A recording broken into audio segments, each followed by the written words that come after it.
नमस्कार दोस्तों, जय हिंद, वंदे मातरम। सभी भावी अध्यापक अध्यापिकाओं का वेलकम, अभिनंदन है दोस्तों आपके अपने यूट्यूब चैनल शिक्षक भर्ती के चैनल जायसवाल कोचिंग सेंटर पर। दोस्तों मैं आपके साथ जायसवाल सर, आप सभी को नमन है, जय हिंद है दोस्तों। पावर्ड बाई शिक्षा ही प्रकाश है दोस्तों। शिक्षा में ज्ञान देती है, संस्कार देती है, सिलेक्शन की ओर ले जाती है। अभ्यास ही दोस्तों, प्रैक्टिस जो होता है बहुत इंपॉर्टेंट होता है किसी भी कम्पिटिटिव एग्जाम में सिलेक्शन के लिए, क्वालिफिकेशन के लिए। तो दोस्तों आपका प्रैक्टिस सेट नंबर 9 है, सीडीपी यानी चाइल्ड डेवलपमेंट एंड पेडागोजी, बाल विकास शिक्षा शास्त्र का प्रैक्टिस सेट नाम 9 है दोस्तों।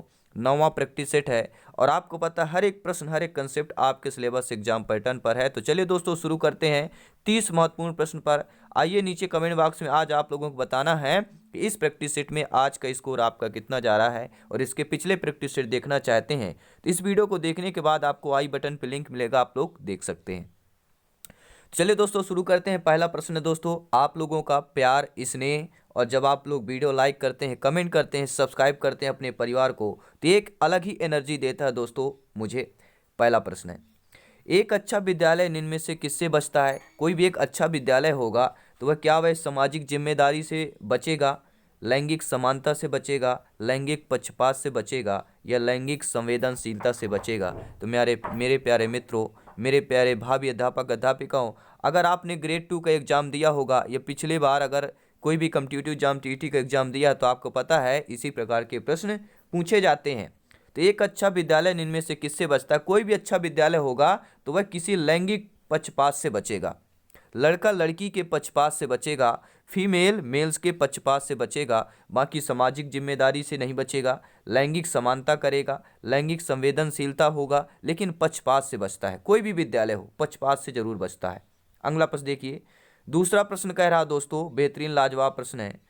प्रश्न यह कह रहा आप लोगों का ध्यानपूर्वक हर एक प्रश्न आज को देखना है क्योंकि हर एक प्रश्न दोस्तों इंपॉर्टेंट है सिलेक्शन की दृष्टि से। एक विद्यार्थी गुणन के सवालों को हल करना सीखता है, वह अपने जोड़ के पूर्व ज्ञान का प्रयोग करता है। इस प्रकार के अधिगम अंतरण को क्या कहा जाता है? दोस्तों एक एग्जाम्पल पे तौर पर, जैसे यहाँ पे मैं 2 धन 2 लिख देता हूँ, ठीक है, और 2 गुणे 2 लिख देता हूँ तो बराबर कितना होगा? 2 धन 4। यहाँ पर भी होगा, 2 गुणे 2 करेंगे 4 आ जाएगा। यहाँ पर हम 2 धन लिख देते हैं, इनका योग टोटल 6 आएगा तो हम यहाँ पे 2 गुणे 3 कर देंगे तो 6 आ जाएगा, ठीक है। इसी प्रकार अगर हम 2 धन 8 लिख देंगे, 8 ही आएगा ना, लेकिन हम डायरेक्ट ही यहाँ के दो कितने बार है, 4 बार है, कर देंगे हमारा 8 आ जाएगा। तो ये क्या कहलाएगा? ये एग्जाम्पल आपका ऊर्ध्व अंतरण कहलाता है। क्या कहलाएगा दोस्तों? कोई भी विद्यार्थी या गुणन के सवालों को हल करना सीखता है, वह अपने जोड़ के पूर्व ज्ञान का प्रयोग करता है। जोड़ मैंने क्या है, मैंने कहा ना 2 धन, ये पूर्व ज्ञान है उसका कि 2 2 3 बार जोड़ेंगे तो हमारा 6 आ जाएगा, ठीक है। इस जो पूर्व ज्ञान होता है इस प्रकार से वह गुणन में प्रयोग करता है कि 2 गुणे में 3 कर देंगे 6 आ जाएगा। तो यह जो उदाहरण होता है यह अधिगम अंतरण आपका ऊर्ध्व अंतरण कहलाता है। तीसरा ऑप्शन सही हो जाएगा। मेरे सभी प्यारे मित्र एक बार वीडियो को दिल से लाइक करेंगे। अगला प्रश्न देखते हैं, पियाजे के संज्ञानात्मक विकास के सिद्धांत की मूर्त संक्रियात्मक अवस्था निम्न योग्यता पर लक्षित नहीं होती है। नहीं होती यानी निगेटिव प्रश्न है, ठीक है दोस्तों। किस पर नहीं होती है? विचारों की विलोमिता पर, मानसिक द्वंद्व पर, संरक्षण पर या क्रमबद्ध व पूर्ण अंश पर। तो जीन पियाजे जी की 4 अवस्थाएं हैं। संवेदी गामक अवस्था 0 से 2 वर्ष, 2 से 7 वर्ष पूर्व संक्रियात्मक अवस्था होती है, ठीक है।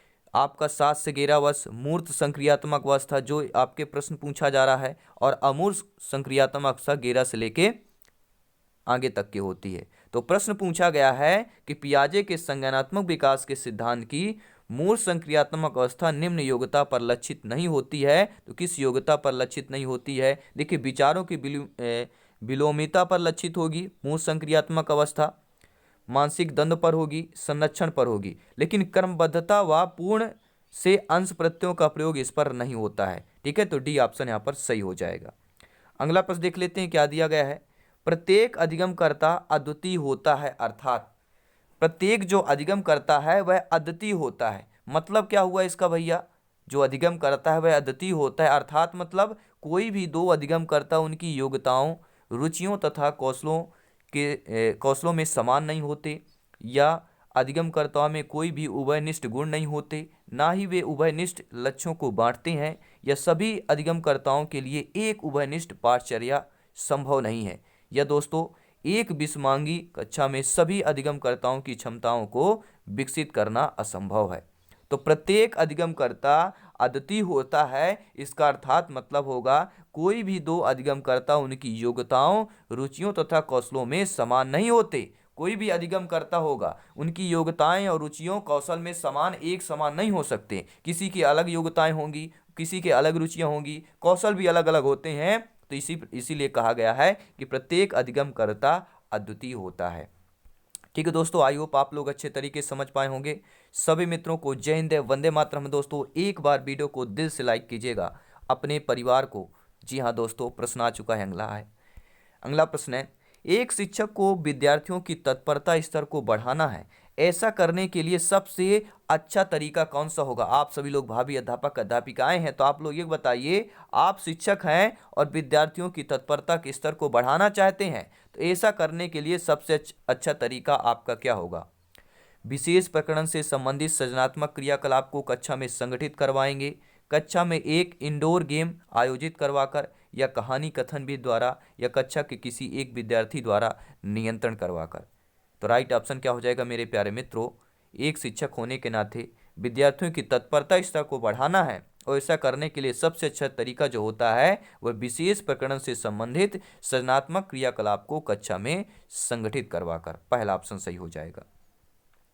अगला प्रश्न है दोस्तों, कोहल वर्ग के अनुसार सही और गलत के प्रश्न के बारे में निर्णय लेने में शामिल चिंतन प्रक्रिया को कहा जाता है। हम बात कर रहे हैं कोहल वर्ग के अनुसार, हम बात करते हैं भैया कोहल वर्ग नैतिक विकास के प्रवर्तक जो माने जाते हैं आपके कोहल वर्ग हैं, और सही और गलत के प्रश्न के बारे में निर्णय लेने में शामिल चिंतन प्रक्रिया को कहा जाता है नैतिक यथार्थवाद कहा जाता है, नैतिक दुविधा कहा जाता है, सहयोग की नैतिकता कहा जाती है, या दोस्तों नैतिक क्रिया कहा जाती है।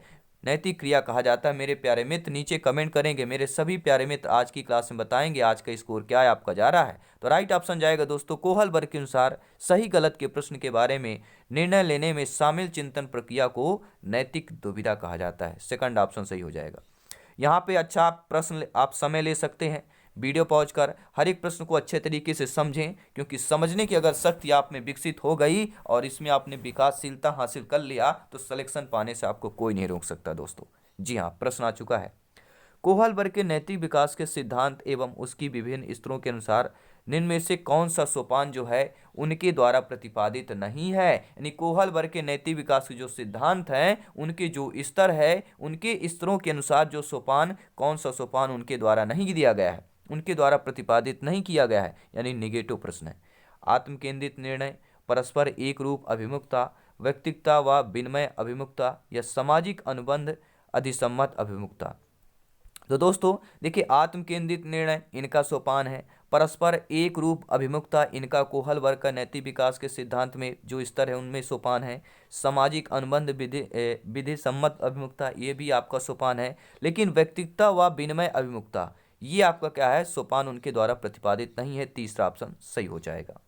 अगला प्रश्न देख लेते हैं, लाजवाब प्रश्न आ चुका है कि स्वयं की भावनाओं तथा संवेगों को नियंत्रित करने से संबंधित बुद्धि को क्या कहा जाता है? जो आपकी ठीक है बालक के जो स्वयं की भावनाएं होती हैं, उनके जो संवेग को नियंत्रित करने से संबंधित बुद्धि को क्या कहेंगे?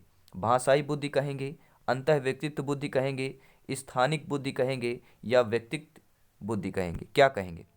बालक के स्वयं के भावनाओं को संवेगों को नियंत्रित करने संबंधी बुद्धि को क्या कहा जाता है मेरे प्यारे मित्रों? तो जवाब आ चुका है, उसे अंतः व्यक्तित्व बुद्धि कहते हैं। क्योंकि स्वयं की भावनाएं हैं, भावनाएं उसके संवेग होते हैं, आंतरिक होंगे तो अंतः व्यक्तित्व बुद्धि कहलाएगी, क्योंकि आप लोग उसके संवेग जान नहीं सकते हैं, उसके मन में उसकी भावना क्या आप नहीं जान सकते हैं, इसलिए वह अंतः व्यक्तित्व बुद्धि कहलाएगी। दूसरा ऑप्शन सही हो जाएगा। अगला प्रश्न देख रहे हैं दोस्तों, क्या प्रश्न दिया गया है? प्रश्न है कि वे सभी क्रियाकलाप जो शिक्षक व विद्यार्थी द्वारा स्वयं को आकलित करने के लिए किए जाते हैं, वे सभी क्रियाकलाप जो शिक्षक व विद्यार्थी द्वारा स्वयं को आकलित करने के लिए, यानी स्वयं का आकलन के लिए, ठीक है, किए जाते हैं, तो जो एक प्रतिपुष्ट के रूप में शिक्षण व अधिगम क्रियाकलापों को सुधारने हेतु सूचना प्रदान करते हैं, उसे क्या कहेंगे?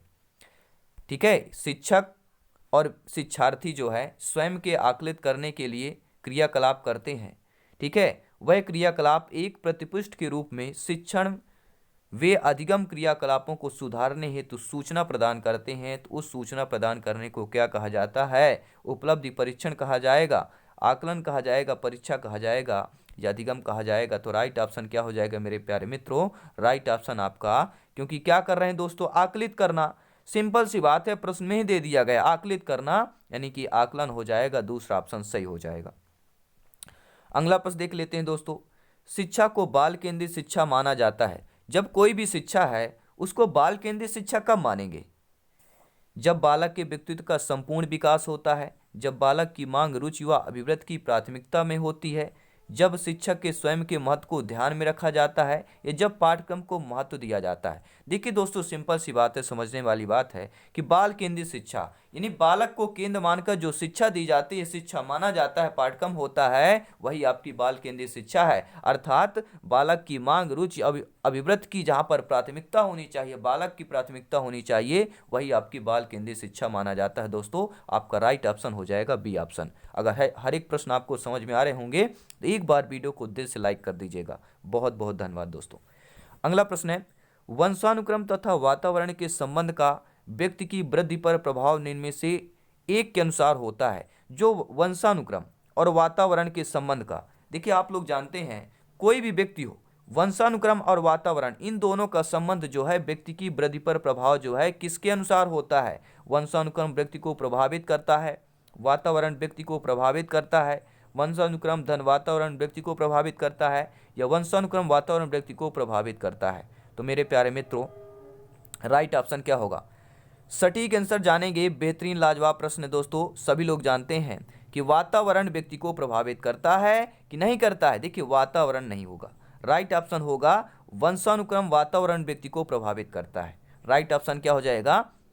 डी ऑप्शन यहाँ पर सही हो जाएगा। बेहतरीन लाजवाब प्रश्न है दोस्तों। हर एक प्रश्न इंपॉर्टेंट है सिलेक्शन के, और हर एक प्रश्न आपके सिलेबस, आपके एग्जाम पैटर्न पर है। ये प्रश्न, सभी प्रश्न शिक्षक भर्ती में पूछे गए प्रश्न हैं, या आपके एग्जाम पर संभावित प्रश्न होने वाले हैं।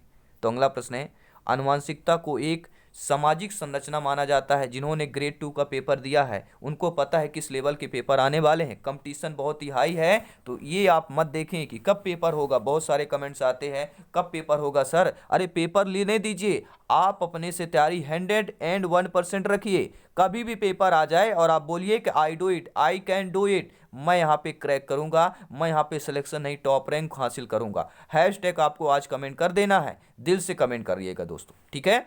चलिए प्रश्न पर आते हैं। आनुवंशिकता को एक सामाजिक संरचना माना जाता है।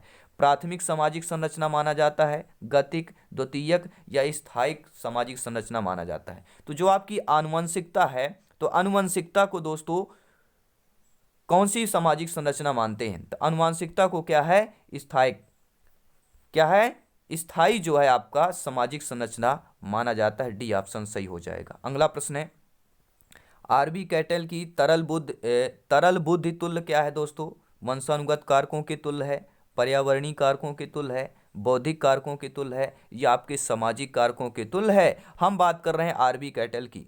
हम बात कर रहे हैं दोस्तों आरबी कैटल की जो तरल बुद्धि तुल्य है दोस्तों, वह किसके तुल्य है? तो वह आपके वंशानुगत कारकों के तुल्य है।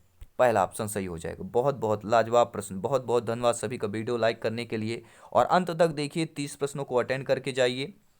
यदि एक शिक्षार्थी कक्षा में निश्चित लक्ष्य को प्राप्त करने में असफल होता है, कोई भी शिक्षार्थी है कक्षा में, जो हर एक शिक्षार्थी विद्यार्थी का निश्चित लक्ष्य होता है, उस लक्ष्य में क्या है अगर असफल हो जाता है प्राप्त करने में, तो यह क्या प्रदर्शित करेगा? कि शिक्षार्थी की असफलता प्रदर्शित होगा, कक्षा की असफलता प्रदर्शित होगा, विद्यालय की असफलता प्रदर्शित होगा, या आपके माता पिता की असफलता। तो दोस्तों प्रश्न ध्यानपूर्वक सुनिएगा। शिक्षार्थी कक्षा में निश्चित लक्ष्य को, कक्षा की बात कर रहे हैं, तो दोस्तों कक्षा में जो है विद्यालय, वो बालक की असफलता और सफलता किस पर निश्चित करती है? अगर कोई भी विद्यालय सफल है तो उसके जो बालक होंगे वो भी आप क्या होंगे? सफल होंगे। अगर कोई जहाँ जिस विद्यालय के बालक या बच्चे शिक्षार्थी असफल हैं तो वह विद्यालय भी असफल कहलाता है, ठीक है। तो यदि एक शिक्षार्थी कक्षा में निश्चित लक्ष्य को प्राप्त करने से असफल होता है तो यह प्रदर्शित करता है उसकी क्या है? विद्यालय की असफलता को प्रदर्शित करता है। तीसरा ऑप्शन सही हो जाएगा। अगला प्रश्न है दोस्तों, कोहल वर्ग के नैतिक विकास के सिद्धांत के अनुसार निम्न अवस्था में लोगों की आशा तथा इच्छाएं पूरी करने के संदर्भ में सही गलत का निर्णय लेता है। तो जब हम कोहल वर्ग के नैतिक विकास के सिद्धांत की जो अवस्थाएं पढ़ेंगे, जब आप अवस्थाएं पढ़ेंगे तो उस अवस्थाओं में दिया गया है कि लोगों की आशा तथा इच्छाएं पूरी करने के संदर्भ में सही गलत का निर्णय लेने वाला वह अवस्था तीसरी है। आप जाकर एक बार चेक जरूर कीजिएगा वीडियो देखने के बाद। अगला प्रश्न देख लेते हैं। अगला प्रश्न है, श्रीमती कुमार का पहला बच्चा 10 महीने में चलने लगा। ध्यानपूर्वक समझिएगा, एकदम माइंड टेस्ट हो रहा है आपका आज। श्रीमती कुमार का पहला बच्चा 10 महीने में चलने लगा। उनका दूसरा बच्चा 12 महीने का है और अभी भी नहीं चल रहा है। वह दुखी या चिंतित नहीं है, क्यों नहीं है चिंतित भैया? क्योंकि उनके पति ने कहा है कि जब वे 14 महीने के नहीं हुए थे उन्हें चलना शुरू नहीं किया था। वह जानती हैं कि वह जितना अधिक इंतजार करेंगी उतना ही अधिक क्या होगा, उसके पैर चलने के लिए मजबूत होंगे। एक पड़ोसी का लड़का भी 18 महीने का है, वह भी नहीं चल रहा है। वह जानती हैं कि चलने के विकास के लिए वह अभी सामान्य समयबद्ध के अंदर है। यानी कि राइट ऑप्शन क्या हुआ? समझने वाली बात है कि एक बालक 10 महीने में चलने लगता है, दूसरा बच्चा 12 महीने का हो चुका है, अभी भी नहीं चल रहा है, तो इसका मतलब क्या होगा कि वह जानती हैं श्रीमती कि चलने के विकास के लिए वह अभी सामान्य समयबद्ध के अंदर है। डी ऑप्शन सही हो जाएगा। बहुत बहुत धन्यवाद दोस्तों। अगला प्रश्न देख लेते हैं। अगला प्रश्न आपका दिया गया स्क्रीन पर क्या पूछा जा रहा है कि एक 40 मिनट की कक्षा में सभी विद्यार्थी व मुख्यतः विशेष आवश्यकता वाले विद्यार्थियों की मांग को पूरा करते हुए आप किस प्रकार पढ़ाएंगे। आप मान लीजिए आपकी नियुक्ति हो गई, आप अध्यापक अध्यापिका बन गए, आप कक्षा में जाते हैं, आप कक्षा में 40 मिनट की एक कक्षा लेते हैं, वहाँ सभी विद्यार्थियों की मुख्यतः विशेष आवश्यकता वाले विद्यार्थियों की मांग को पूरा करते हुए आप किस प्रकार पढ़ाएंगे। व्यक्तित्व पर ध्यान देकर पढ़ाएंगे यानी हर बालक को देखकर पढ़ाएंगे, या कक्षा में समांगी समूह बनाकर या इकट्ठा बनाकर पढ़ाएंगे। ठीक है, समांगी यानी कि जो अच्छे अच्छे वाले बालक हो उनको अलग, लड़के को अलग, लड़कियों को अलग, इस समांगी यानी समानता के आधार पर समूह बनाकर यह सभी विद्यार्थियों के लिए क्रियाकलाप आयोजित कराकर परंतु विशेष आवश्यकता वाले विद्यार्थियों पर ध्यान केंद्रित करते हुए, यह दोस्तों कक्षा के किसी योग्य विद्यार्थी को जिम्मेदारी सौंपते हुए। तो आप भावी अध्यापक अध्यापिका होने के नाते 40 मिनट की कक्षा ले रहे हैं, तो विद्यार्थियों को मुख्यतः विशेष आवश्यकता वाले विद्यार्थियों की मांग को पूरा करते हुए आप क्या करेंगे। तो ये लाइन यहाँ पे समझने वाली बात है कि विशेष आवश्यकता वाले विद्यार्थियों की मांग को पूरा करते हुए। जब ये प्रश्न दे दिया गया तो हमारा आंसर यहीं पर था कि सभी विद्यार्थियों के लिए क्रियाकलाप का आयोजित कराकर परंतु विशेष आवश्यकता वाले विद्यार्थियों पर ध्यान केंद्रित करते हुए। तीसरा ऑप्शन यहाँ पर सही हो जाएगा। अगला प्रश्न है दोस्तों, क्या पूछा जा रहा है, शिक्षक के व्याख्यान की गति विद्यार्थी के कार्य के ज्ञान को बाधित कर सकती है। यदि वह अत्यधिक तेज या अत्यधिक धीमी है तो इससे बचने के लिए शिक्षक को क्या नहीं करना चाहिए। जैसे आप लोग जानते हैं हर एक शिक्षक, हर एक अध्यापक अध्यापिका, शिक्षक बंधु भाई बहन के लिए अलग पढ़ाने की गति होती है, कोई धीमा कोई तेज। तो ये जो धीमा तेज होता है, इससे अगर आपको बचना हो तो एक शिक्षक होने के लिए आप क्या नहीं करें। ठीक है, नेगेटिव प्रश्न है, ध्यान दीजिएगा। गति की विभिन्नता के द्वारा विद्यार्थी का ध्यान बनाए रखना, नई सूचना को प्रस्तुत करने के लिए तेज गति से व्याख्यान का प्रयोग करना, या जब शिक्षा की गति अधिक हो तो अक्सर पुनः वाक्य बोलना, या दोस्तों सूचनाओं के बड़े भागों के बीच विराम रखना। तो दोस्तों शिक्षक के व्याख्यान की गति को विद्यार्थी के कार्य को बाधित कर सकती है। यदि वह अत्यधिक तेज या अत्यधिक धीमी है तो इससे बचने के लिए शिक्षक को क्या नहीं करना चाहिए, नई सूचना को प्रस्तुत करने के लिए तेज गति की व्याख्यान का प्रयोग नहीं करना चाहिए। ठीक है, अभी हमें पढ़ा रहे हैं भैया बच्चों को, हम न्यूज नहीं दे रहे हैं कि हमें 10 मिनट में टॉप 200 हमें क्या है न्यूज चाहिए। ठीक है, हम न्यूज नहीं बता रहे क्योंकि न्यूज केवल सुनना है एक कान से और दूसरे कान से उड़ा देंगे। ठीक है, फिर दूसरी न्यूज आएगी, सुनेंगे, उड़ा देंगे। लेकिन यहाँ पे ज्ञान की बात कर रही हैं, यहाँ बालक के ज्ञान और शिक्षा की बात की जा रही है। ठीक है, तो नई सूचना को प्रस्तुत करने के लिए तेज गति से व्याख्यान का प्रयोग करना, यह आप शिक्षक होने के नाते नहीं करेंगे और इससे बचेंगे। तो बी ऑप्शन सही हो जाएगा। अगला प्रश्न है दोस्तों, मेरे सभी प्यारे मित्र एक बार वीडियो को दिल से लाइक कर लीजिएगा जिन्होंने नहीं किया है। अगला प्रश्न है, कौन इनमें से बताना है कि कौन जो है सृजनात्मकता का एक लक्षण नहीं है। देखिए कोई भी सृजनात्मकता होगा उसका लचीलापन होना चाहिए, सृजनात्मकता में मौलिकता होनी चाहिए, सततता या निरंतरता होनी चाहिए, लेकिन विस्तारण नहीं होना चाहिए। कोई भी सृजनात्मकता होगा उसका विस्तारण लक्षण नहीं होता है। तो right option according to question तीसरा ऑप्शन सही हो जाएगा। अगला प्रश्न कह रहा दोस्तों, डिस्ग्राफिया मुख्यतः किस कठिनाई से जुड़ा हुआ है? पठन से। तो पठन से क्या होता है सभी लोग जानते हैं, डिसलेक्सिया। पठन संबंधी विकार को डिसलेक्सिया बोलते हैं। ठीक है, तो डिस्ग्राफिया किसको बोलेंगे? डिस्ग्राफिया किसको बोलेंगे? दो में कंफ्यूजन है, बी और सी में बहुत से बच्चे कंफ्यूजन है, लिखने बोलेंगे या चित्रकला करने में, नीचे कमेंट करेंगे। तो डिस्ग्राफिया मुख्यतः किस कठिनाई से जुड़ा हुआ है? ये चित्रकला करने की कठिनाई से जुड़ा हुआ है दोस्तों, सी ऑप्शन सही हो जाएगा। अगला प्रश्न है, सीखने का वह सिद्धांत जो केवल अवलोकित व्यवहार पर निर्भर है, सीखने के सिद्धांत से जुड़ा हुआ है। दोस्तों सीखने का ऐसा सिद्धांत जो केवल आपका अवलोकित व्यवहार पर निर्भर हो, तो यह सीखने का सिद्धांत जो है संज्ञानात्मक से जुड़ा होगा, विकासात्मक से, व्यवहारात्मक से या रचनात्मक से। तो अवलोकित व्यवहार क्या कहलाता है? अलौकिक व्यवहार पर निर्भर, यानी कि राइट ऑप्शन क्या हो जाएगा दोस्तों? व्यवहारात्मक कहलाएगा। हमें क्वेश्चन में ही आंसर होता है, हमें समझने की जरूरत होती है, हमें क्या है, एक्सपीरियंस प्रैक्टिस की जरूरत होती है। इसलिए बोल रहा हूँ चैनल को सब्सक्राइब करके बेल आइकन प्रेस करें, ताकि हर एक कंसेप्ट, हर एक प्रैक्टिस सेट, हर एक क्लास आपको आपका नोटिफिकेशन जो है मिलता रहे। तो व्यवहार क्या कहलाएगा दोस्तों? यह सीखने के व्यवहारात्मक सिद्धांत से जुड़ा कहलाएगा। अगला प्रश्न देख लेते हैं क्या दिया गया है। शिक्षा में समावेशन का अर्थ क्या होता है? शिक्षा में समावेशन, जुड़ना, इकट्ठा होना, यानी शारीरिक अयोग्य बालकों को शिक्षा प्रदान करना, मंदबुद्धि बालकों को शिक्षा प्रदान करना, लड़के लड़कियों वयस्कों को शिक्षा प्रदान करना, या सभी विद्यार्थियों को शिक्षा मुख्य धारा प्रणाली में स्वीकारना। तो मेरे प्यारे मित्रों, समावेशन, शिक्षा में समावेशन का अर्थ यही होता है कि सभी विद्यार्थियों को शिक्षा की मुख्य धारा प्रणाली में स्वीकारना। डी ऑप्शन सही हो जाएगा। अगला प्रश्न है दोस्तों, एक अभिप्रेरित बालक निम्न में से कौन सा गुण प्रदर्शित नहीं करता है? कोई एक अभिप्रेरित बालक है तो कौन सा गुण प्रदर्शित नहीं करेगा? सीखने की इच्छा को, सीखने में आवष्टन को, आकांक्षा स्तर को, या समूह के अलगाव को। तो मेरे प्यारे मित्रों, सभी लोग जानते हैं कोई भी एक अभिप्रेरित बालक होगा तो वह समूह के अलगाव को जो है का गुण प्रदर्शित नहीं करेगा। वह सीखने की इच्छा का गुण प्रदर्शित करेगा, सीखने में आवेष्टन का और आकांक्षा स्तर का, तीनों करेगा, लेकिन आपका किसका नहीं करेगा? समूह के अलगाव को। तो according to question right option number D हो जाएगा। अगला प्रश्न देख लेते हैं दोस्तों क्या दिया गया स्क्रीन पर। हर एक प्रश्न इंपॉर्टेंट है। प्रश्न यह है कि गेट्स के अनुसार अनुभव द्वारा व्यवहार में परिवर्तन कहलाता है।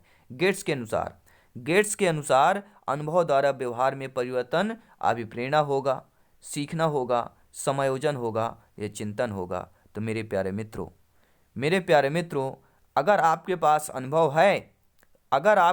अनुभव है तो किसी भी चीज़ में आप क्या कर सकते हैं? समायोजन बना सकते हैं। तो गेट्स के अनुसार जो है अनुभव द्वारा व्यवहार में परिवर्तन समायोजन कहलाएगा दोस्तों, या सीखना कहलाएगा। दोस्तों समायोजन तो बना सकते हैं, लेकिन जब आप अनुभव द्वारा व्यवहार में कोई परिवर्तन आ जाता है तो उसको सीखना कहते हैं। किसके? गेट्स के अनुसार। गेट्स का कथन है, स्टेटमेंट है दोस्तों, कि कोई भी अनुभव द्वारा व्यवहार में अगर परिवर्तन आता है आपके, तो वह क्या? वही सीखना कहलाता है दोस्तों, वही लर्निंग कहलाता है। सी ऑप्शन सही हो जाएगा। अगला प्रश्न देख लेते हैं क्या दिया गया है। बालक का समाजीकरण किससे संबंधित नहीं है? कोई भी बालक है उसका समाजीकरण जो है आधारभूत मूल्यों को परिवर्तित करने से संबंधित नहीं है। वह प्रक्रिया जो तुरंत हो जाती है, औपचारिक तथ्यों को प्रदर्शित करना या आदर्श आकांक्षाओं को गंभीरता से लेना। तो बालक का जो समाजीकरण दोस्तों किससे संबंधित नहीं है? देखिए, बालक को कोई भी समाजीकरण है वह प्रक्रिया जो तुरंत हो जाती हो। अगर बालक के समाजीकरण का चाहना है तो कोई भी प्रक्रिया जो तुरंत हो जाए वह समाजीकरण से संबंधित नहीं होगा। आधारभूत मूल्यों को परिवर्तित करने से संबंधित है, औपचारिक तथ्यों को प्रदर्शित करने से आपके बालक के समाजीकरण से संबंधित है, आदर्श आकांक्षाओं को गंभीरता से लेना संबंधित है। लेकिन आपका वह प्रक्रिया जो तुरंत हो जाए, ये समाजीकरण किससे संबंधित आपका नहीं होगा? बालक के समाजीकरण से। राइट ऑप्शन बी हो जाएगा। अगला प्रश्न देख लेते हैं क्या दिया गया दोस्तों। अगला प्रश्न यह है कि निम्न में से कौन जो है सतत एवं व्यापक मूल्यांकन, यानी कि सीसीई जो होता है आपका, ठीक है, सतत एवं व्यापक मूल्यांकन, सीसीई को भाग नहीं हो सकता। संचित अभिलेख, दत्तकार, अभिभावक शिक्षक बैठक, या आपका एनेक्डोटल रिकॉर्ड। तो सीसीई सतत एवं व्यापक मूल्यांकन जो है भाग नहीं हो सकता। किसका नहीं हो सकता? अभिभावक और शिक्षक बैठक का सीसीई जो है भाग, सीसीई का भाग जो है अभिभावक और शिक्षक बैठक नहीं हो सकता। सी ऑप्शन सही हो जाएगा। अगला प्रश्न है दोस्तों, सृजनात्मक चिंतन सदैव विनाशकारी होता है, रचनात्मक होता है, अभिसारी होता है या एक रास्ता होता है। अब देखेंगे तीनों ऑप्शन में एक डिफरेंट आपको दिखेगा, एक ऑप्शन आपको अलग दिख रहा होगा, वह ऑप्शन कौन सा है? ठीक है, वह ऑप्शन कौन सा है? सृजनात्मक चिंतन सदैव क्या होता है? एक रचनात्मक होता है। यहाँ पर बी ऑप्शन सही हो जाएगा। सृजनात्मक चिंतन क्या होता है? देखिए, सृजन करना, किसी भी चीज़ का अगर आपके क्रिएटिविटी जो माइंड है सृजन कर रहा है, यानी कुछ ना कुछ रचनात्मक कर रहा है, ठीक है, तो आपको क्या हो जाएगा? बी ऑप्शन यहाँ पर सही हो जाएगा।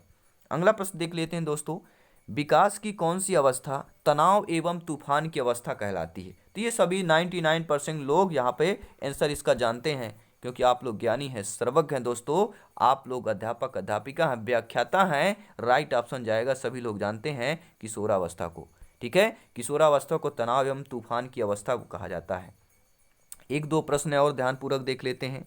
निम्न में से कौन सा कथन समझ के लिए शिक्षण को प्रदर्शित नहीं करता? ऐसा कथन दोस्तों जो समझ के लिए शिक्षण को प्रदर्शित नहीं करता है।